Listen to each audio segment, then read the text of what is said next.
오늘 학습할 공부는 주제 7, 독재 체제입니다. 오늘 주제를 공부하면서 주제의 핵심은 발췌, 개헌, 사사, 오입, 개헌, 반공주의, 김일성 1인 지배체제입니다. 그 주제의 핵심어 중에 가장 중요한 게 발췌 개헌과 사사, 오입, 개헌이라고 할 수 있습니다. 자, 내용 정리를 보면요. 1956년에 3대 대통령 선거가 일어납니다. 그죠? 이때 민주당 후보였던 신익희가 인기가 참 대단했습니다. 포스터 보세요. 민주당의 부통령에는 대통령의 신익희, 부통령의 장면 정부가 출마하게 됩니다. 그죠? 뭐라 하냐면요. 못 살겠다, 갈아보자라는 이런 슬로건으로 구호를 가지고 대통령 출마했고요. 근데 애국청년단 봐보세요. 갈아봤자 더 못 산다라고 돼 있죠. 그죠? 누군지 알겠죠? 그러면 대체 헌법을 개정해서 어떻게 왜 헌법을 두 번 바꿨는가 한번 보도록 합시다. 헌법을 개정하기 위해서 첫 번째 헌법 개정은요 발췌 개헌이라고 이야기합니다. 그죠? 발췌 개헌을 한 이유를 알겠죠, 그죠? 왜냐하면 50년 전쟁이 이고 나서 2대 선거에서 이승만이 비판적인 사람들이 많이 당선되었습니다.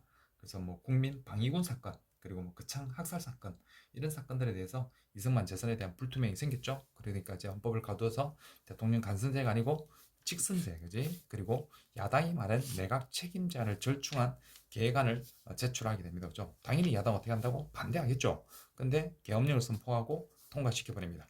1952년은 지금 무슨 날이다? 전쟁 중이었습니다. 그죠? 그래서 새 헌법에 따라서 6.25 전쟁 중에 정부통령 선거가 실시되었고요. 이 대통령 선거에서 이승만이 2대 대통령으로 당선되게 됩니다. 이후 이 자유당이 장기 집권을 하기 위해서요. 중임 제한을 적용하지 않는 법안을 다시 제출하게 됩니다. 그게 뭐냐면요. 4.4 5입 개헌입니다. 1954년 4.4 5입 개헌인데요. 당시 대통령이 안에서만 중임 제한을 없애버렸습니다.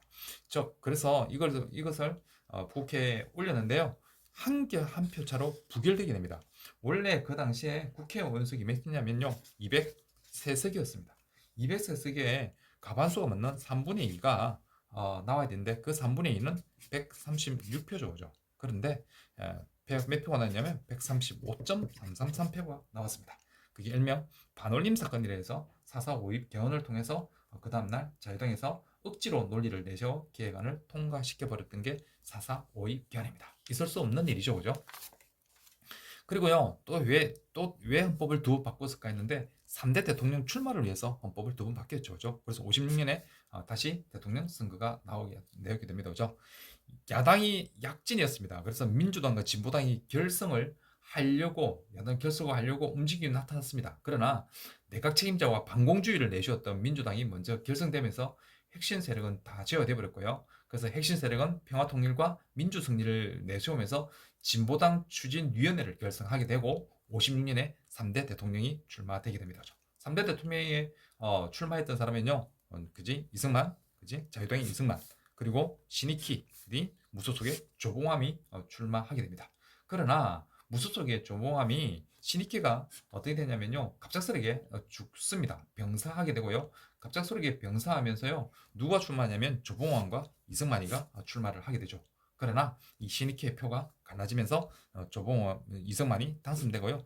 조봉암이 떨어지게 되는데, 근데 조봉암이 그 당시에 투표율의 30%를 받게 되면서요. 또 이승만은 조봉암을 라이벌로 생각하면서 또한 다음 대통령에 대한 두려움을 갖게 되죠. 어떻게 했나 봅시다. 그래서요, 뭘 하냐면요, 반공주의는 민주주의를 어떻게 억압하였을까라고 했는데 민주주의를 억압합니다. 진보당 사건을 만든데요. 조봉암이 그 당시에 진보당의 당수였습니다. 그래서 조봉암을 간첩 해변을 씌워서 사형시켜버리고요. 진보당을 해산시켰던 진보당 사건을 1958년에 일으키게 되죠.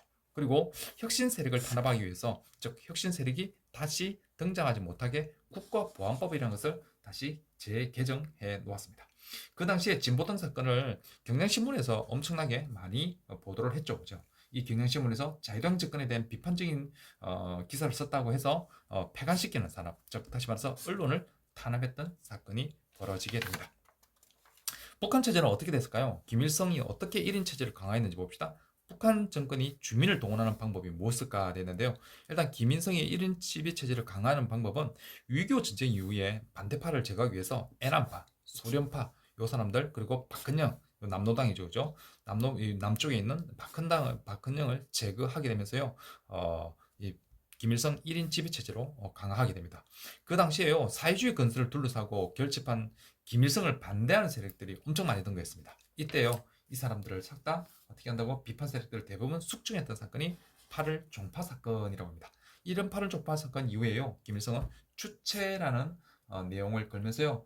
주체를 내세우면서 당시 사회주의의 우방이었던 중국과 소련의 대립 속에서 독자적인 노선을 추구하게 되게 됩니다. 주체라는 단어를 처음으로 김일성이가 주체라는 단어를 언급하면서 조선식 사회주의 건설이라는 것을 하게 되는 것입니다. 그리고요, 북한 주민을 동원하기 위해서요, 우리 앞 시간에 배웠죠, 그죠? 반미 애국주의와 천리마 운동을 활용하게 됩니다. 그래서 천리마 운동을 통해서 주민들의 생산 의욕을 고취하고 8월 종파 사건으로 드러난 노동당이 내던 갈등을 대립을 극복하는데 이 천리마 운동을 이용하게 됩니다. 오늘의 학습은 여기까지입니다.